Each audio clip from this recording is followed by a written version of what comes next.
Hello साथियों, नमस्कार। मैं मनोज कुमार स्वागत करता हूँ आपका आपके यूट्यूब चैनल विद्यार्थी एजुकेशन अड्डा पर। जैसा कि हम पढ़ रहे हैं पेट के टॉपिक में जीएस का पोर्शन। जीएस में हमें अभी तक पढ़ा है जो भी अंतर्राष्ट्रीय या राष्ट्रीय जो तिथियाँ थी या दिवस थे, ठीक है। उसके बाद आज हम पढ़ते हैं अंतर्राष्ट्रीय जो अंतर्राष्ट्रीय मुख्यालय हैं, ठीक है, अंतर्राष्ट्रीय संगठन है और उनके मुख्यालय जहाँ कहाँ पर बने हुए हैं। तो आइए शुरू करते हैं अंतर्राष्ट्रीय संगठन और उनके मुख्यालय, जो कि पेट का एक टॉपिक है। तो सबसे पहले हम देखते हैं संयुक्त राष्ट्र संघ का। संयुक्त राष्ट्र संघ क्या है? जिसको यूएनओ कहते हैं, यूनाइटेड नेशन ऑर्गेनाइजेशन, जिसको शॉर्ट में यूएनओ कहते हैं, ठीक है। तो यूएनओ का मुख्यालय कहाँ पर बना है? तो यूएनओ का मुख्यालय कहाँ पर बना है? तो यूएनओ का मुख्यालय जो है न्यूयॉर्क में बना है, ठीक है। तो न्यूयॉर्क कहाँ है? अमेरिका में है। और इसकी स्थापना कब हुई थी? तो 24 अक्टूबर 1945 को हुई थी। तो यूएनओ का मुख्यालय कहाँ है? तो न्यूयॉर्क में है। उसके बाद देखते हैं अंतर्राष्ट्रीय श्रम संगठन। तो इसका मुख्यालय कहाँ है? इसका मुख्यालय कहाँ पर है? तो जिनेवा में है अंतर्राष्ट्रीय श्रम संगठन का मुख्यालय। तो 4-5 संगठन का ऐसे हैं जिनका मुख्यालय जिनेवा में ही बना हुआ है। तो देखते हैं कितने संगठन हैं। तो अंतर्राष्ट्रीय श्रम संगठन का मुख्यालय जिनेवा में बना हुआ है। विश्व स्वास्थ्य संगठन का मुख्यालय जिनेवा में बना हुआ है। विश्व व्यापार संगठन का मुख्यालय भी जिनेवा में बना हुआ है। और देखते हैं विश्व मौसम विज्ञान संगठन का मुख्यालय जिनेवा में बना हुआ है। अगर बात करें रेड क्रॉस की, तो रेड क्रॉस का मुख्यालय कहाँ है? तो वो भी जिनेवा में ही बना हुआ है। अगर बात करें संयुक्त राष्ट्र व्यापार एवं विकास सम्मेलन, जिसको अंकटाड कहते हैं, शॉर्ट फॉर्म जिसका अंकटाड है, उसका मुख्यालय भी जिनेवा में ही है। तो लगभग 5 या 6 ऐसे हैं जिनके मुख्यालय जिनेवा में ही, जिनको याद करने के लिए आपको सिर्फ एक ही शब्द जिनेवा याद करना है और याद करने लेना है किसका किसका मुख्यालय जिनेवा में है। तो रेड क्रॉस हुआ, विश्व व्यापार संगठन, विश्व श्रम संगठन, और क्या हुआ? विश्व स्वास्थ्य संगठन और मौसम विज्ञान संगठन और संयुक्त राष्ट्र व्यापार एवं विकास सम्मेलन, जिसको अंकटाड बोलते हैं। ये 6 ऐसे हैं जिनका मुख्यालय जिनेवा में ही है, ठीक है। उसके बाद देखते हैं विश्व बैंक, जिसको WB के नाम से जाना जाता है, वर्ल्ड बैंक के नाम से। उसका मुख्यालय कहाँ पर है? तो उसका मुख्यालय वाशिंगटन DC में है। उसके बाद देखते हैं यूनेस्को, जो विश्व धरोहर को घोषित करता है। विश्व में कितने विश्व विरासत स्थल हैं, उनको घोषणा कौन करता है? तो यूनेस्को करता है उनकी घोषणा। तो उसका मुख्यालय कहाँ है? तो उसका मुख्यालय वाशिंगटन पेरिस में है, जो फ्रांस की राजधानी है। फ्रांस की राजधानी पेरिस में यूनेस्को का मुख्यालय है। उसके बाद देखते हैं अंतर्राष्ट्रीय परमाणु ऊर्जा अभिकरण, जिसको अंतर्राष्ट्रीय परमाणु ऊर्जा पर जो बैन लगाता है, परमाणु शक्तियों पर परमाणु बम बनाने में, उसका मुख्यालय कहाँ है? वो वियना में है, जो कि ऑस्ट्रिया की राजधानी है। बात करते हैं यूनिसेफ की, जो बच्चों पर जितने भी प्रोग्राम होते हैं उनको करवाती है यूनिसेफ। उसका मुख्यालय कहाँ है? तो उसका मुख्यालय न्यूयॉर्क में बना हुआ है, ठीक है। तो इधर से जितने मुख्यालय हैं ये हमने देख लिए। फिर आइए देखते हैं इधर से कुछ मुख्यालय बने हुए। तो सबसे पहले देखते हैं संयुक्त राष्ट्र औद्योगिक विकास संगठन, इसका मुख्यालय कहाँ है? तो इसका मुख्यालय ऑस्ट्रिया की राजधानी वियना में है। उसके बाद देखते हैं विश्व बौद्धिक संपदा संगठन, जिसका मुख्यालय कहाँ है? तो इसका मुख्यालय जिनेवा में है, ठीक है। उसके बाद देखते हैं अंतर्राष्ट्रीय मुद्रा कोष, जिसको IMF बोलते हैं। जब कोई देश ज़्यादा कर्जा ले लेता है या आर्थिक मंदी से जूझता है, तो IMF ये एक ऐसा संगठन है जो उस देश को लोन देता है और उसको आर्थिक जो मंदी है वहाँ से निकालता है। या आपको IMF लोन देगी या विश्व बैंक लोन देगी। 2 ही ऐसे अंतर्राष्ट्रीय संगठन हैं जो लोन देते हैं किसी देश को, ठीक है, उसको आर्थिक मंदी से निकलने के लिए। उसके बाद देखते हैं नाटो का मुख्यालय। ये 31 देशों का इस समय मुख्यालय वर्तमान में। नाटो में कुल कितने देश हैं? तो 31 देश हैं। 31वां देश हमारा कौन सा है? तो फिनलैंड जो है वो हाल ही में अभी नाटो का 31वां सदस्य देश बना हुआ है।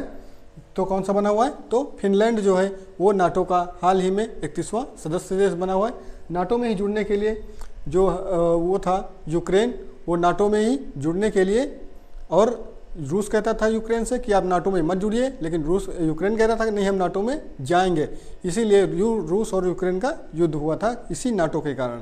तो जब नाटो देशों ने अपने यहाँ आने से मना कर दिया, फिर रूस ने यूक्रेन पर आक्रमण कर दिया, ठीक है। तो इसका नाटो का मुख्यालय कहाँ बना हुआ है, तो ब्रुसेल्स बेल्जियम में है। और अंतर्राष्ट्रीय मुद्रा कोष का मुख्यालय कहाँ है, तो वाशिंगटन डीसी में है। ठीक है, उसके बाद देखते हैं एशियाई विकास बैंक। एशिया के विकास के लिए एक बैंक का निर्धारण किया गया जो कि एशियाई क्षेत्र को या एशियाई क्षेत्र में जितने भी देश होते हैं एशिया महाद्वीप में, उन सबके विकास के लिए, जो भी आर्थिक मंदी से गुजर रहे हैं देश या जिनको विकास के लिए पैसा चाहिए, वो एशियाई विकास बैंक जो है या अपने यहाँ से उसको लोन देती है वहाँ पर विकास करने के लिए उसके देश में। जो एशियाई विकास बैंक जिसका निर्माण इसीलिए किया गया था अपने एशिया क्षेत्र में विकास करने के लिए। तो एडीबी का मुख्यालय या एशियाई विकास बैंक का मुख्यालय कहाँ है, तो मनीला। मनीला कहाँ है, तो ये फिलीपींस की राजधानी है मनीला। उसके बाद देखते हैं आसियान। आसियान जो कि लगभग 10 या 11 देश में है, उसका मुख्यालय कहाँ है, इंडोनेशिया की राजधानी जकार्ता में। उसके बाद देखते हैं दक्षिण एशियाई क्षेत्रीय सहयोग संगठन जिसको सार्क कहते हैं, इसका मुख्यालय कहाँ है, तो काठमांडू में है इसका मुख्यालय। उसके बाद देखते हैं गुटनिरपेक्ष जिसको नॉन अलाइन मूवमेंट कहा जाता है, नाम जिसको शॉर्ट फॉर्म में नाम कहा जाता है, नॉन अलाइन मूवमेंट या गुटनिरपेक्ष कहा जाता है, इसका मुख्यालय कहाँ है, तो इसका भी मुख्यालय काठमांडू नेपाल में है। उसके बाद देखते हैं विश्व वन्यजीव संरक्षण कोष जिसको WWF कहा जाता है, वर्ल्ड वाइल्ड लाइफ फंड। ठीक है, तो इसका काम होता है कि जो भी संकटापन्न जीव हैं या जो भी संकटग्रस्त जीव हैं या जो अभी विलुप्तप्राय जीव हैं उनकी एक लिस्ट बनाई जाती है, कौन से जीवों को विलुप्त के प्राय की कैटेगरी में रखा जाता है।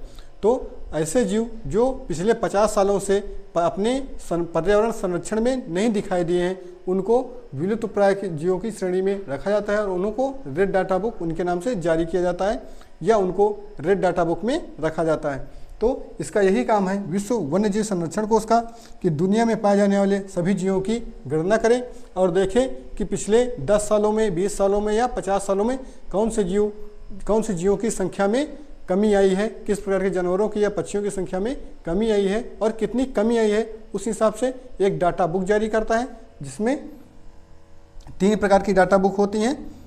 ठीक है, तो वो यही जारी करता है कि कौन से जानवर कितने बचे हैं दुनिया में। ठीक है, किस प्रकार के जानवर कितने बचे हैं दुनिया में, ये हम जारी करता है विश्व वन्यजीव संरक्षण कोष, जो कि इसका मुख्यालय कहाँ है, तो ग्लैंड स्विट्जरलैंड में है जिसका मुख्यालय। ठीक है, उसके बाद देखते हैं इंटरपोल।